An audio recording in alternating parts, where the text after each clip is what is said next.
மௌலானா அசர் தொழுகையோட வரலாறு என்ன? அது யூனுஸ் அலைஹிஸ்ஸலாத்து வஸ்ஸலாம் அவங்க மீனுடைய வயிற்றில் இருந்தாங்க. மீனுடைய வயிற்றில் கிட்டத்தட்ட ஒரு 40 நாட்கள் இருளில் இருக்கிறாங்க.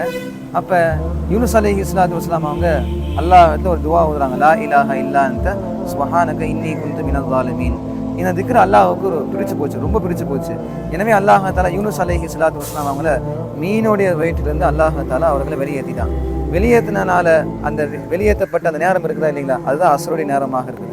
அதனால் அல்லாஹுக்காக வேண்டி சுக்கூர் செய்வதற்காக வேண்டி நன்றி செலுத்தும் விதமாக 4 ரக்காயத்துக்களை தொழுதுருக்கிறாங்க என்பதாக யூனுஸ் அலைஹிஸ்ஸலாத்து வஸ்ஸலாமுடைய வரலாறுகளை நபி ஸல்லல்லாஹு அலைஹி வஸல்லம் சொல்லி காமிக்கிறாங்க.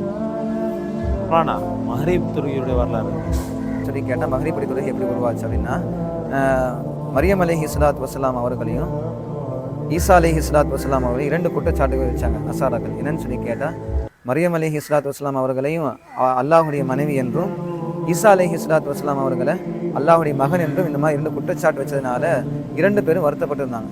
வருத்தப்பட்ட நேரம் என்னன்னு சொல்லி கேட்டால் மஹ்ரிபுடைய நேரமாக இருந்துச்சு. இவங்க 2 பேருமே அல்லாஹ்கிட்ட மன்னிப்பு கேட்குறாங்க, யா அல்லாஹ் எங்களுடைய சமுதாயத்தினுடைய பாவங்களை மன்னிச்சிடு, இவங்க தவறாக எங்கள் மீது குற்றச்சாட்டு வச்சுட்டாங்க, எனவே எங்களுடைய பாவங்களை மன்னிச்சிடு என்பதாக அல்லாஹ்கிட்ட துஆ கேட்டதுக்கு பிறகு அல்லாஹ் தஆலா இப்போ இவங்க 2 பேருடைய பாவங்களை அல்லாஹ் மன்னிச்சிட்டான். மன்னிச்சதுக்கு பிறகு ஈசா அலைஹிஸ்ஸலாத்து வஸ்ஸலாம் அவங்க 2 ரக்காயத்துக்களை தொழுகிறாங்க.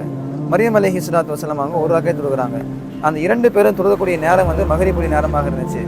ஈசா அலைஹிஸ்ஸலாத்து வஸ்ஸலாம் தொழுத 2 ரக்காயத்தையும் மரியம் அலைஹிஸ்ஸலாத்து வஸ்ஸலாம் தொழுத 1 ரக்காயத்தையும் அல்லாஹ் 2ஐயும் சேர்த்து 3 ரக்காயத்தாக மஹ்ரிபுடைய நேரமாக ஆக்கிட்டாங்க. அதுதான் இந்த உம்மத்துக்கு கடமையாக்கப்படுச்சு மஹ்ரிபுடைய நேரம். இஷா தொழுகையோட வரலாறு என்ன? அல்ஹம்துலில்லாஹ். இஷாவுடைய தொழுகை எப்படி உருவாச்சுன்னு சொல்லி கேட்டால், அது மூசா அலைஹிஸ்ஸலாத்து வஸ்ஸலாம் அவர்களும் பனி இஸ்ரவேலர்களை தன்னுடைய சமுதாயத்தை யாரெல்லாம் இஸ்லாத்தை ஏற்றுக்கொண்டாங்களோ அந்த மக்களை எல்லாம் அழைச்சிட்டு இப்போ செங்கடலுக்கு போகிறாங்க. அந்த மக்களை காப்பாற்றிட்டு போகணுமா இல்லையா, ஃப்ரௌண்ட்லேருந்து காப்பாற்றிட்டு போகணும். இப்போ காப்பாற்றிட்டு பனி இஸ்ரவேலர்களை கூட்டிகிட்டு போகிறாங்க. கூட்டிகிட்டு முன்னாடி பார்த்தா செங்கடல் இருக்குது, அந்த பார்த்தா ஃப்ரௌனுடைய கூட்டம் வருது. இப்போ ரொம்ப பயந்துட்டாங்க, இப்படி எப்படியாவது இந்த ஃப்ரௌண்ட்லேருந்து எப்படியும் நம்ம காப்பாற்றணுமே, மக்களையும் என்னையும் காப்பாற்றுமே என்பதாக நினச்சிட்டு இருந்த மூசா அலைஹிஸ்ஸலாத்து வஸ்ஸலாம் அவங்களுக்கு அல்லாஹ் தஆலா உதவி செஞ்சான். நீங்கள் தண்ணியை எடுத்து நீங்கள் கடலில் ஒரு அடிங்க, கடலுக்கு 2ஆக பிளந்துச்சு. பிளந்ததுனால மூசா அலைஹிஸ்ஸலாத்து வஸ்ஸலாம் அவங்களும் பனி இஸ்ரவேலர்களும் காப்பாற்றப்பட்டாங்க. கரையோரமாக அந்த பக்கம் போயிட்டாங்க. போனதுக்கு பிறகு மூசா அலைஹிஸ்ஸலாத்து வஸ்ஸலாம் அவங்களும் தன்னுடைய மக்களும் ரொம்ப சந்தோஷமாக இருந்தாங்க. அல்லாஹ் நம்மளை காப்பாற்றிட்டானே என்பதாக சந்தோஷம் அடைஞ்சாங்க, உச்சகட்டமான சந்தோஷம். அல்லாஹ் அக்பர். சந்தோஷம் அடைஞ்சதுனால மூசா அலைஹிஸ்ஸலாத்து வஸ்ஸலாம் என்ன பண்ணாங்கன்னா, அல்லாஹுக்கு ஷுக்ரு செய்வதன் விதமாக நன்றி செலுத்தும் விதமாக அவர்களும் அவருடைய மக்களும் 4 ரக்காயத்துக்களை தொழுதாங்க. 4 ரக்காயத்துக்களை தொழுதாங்க.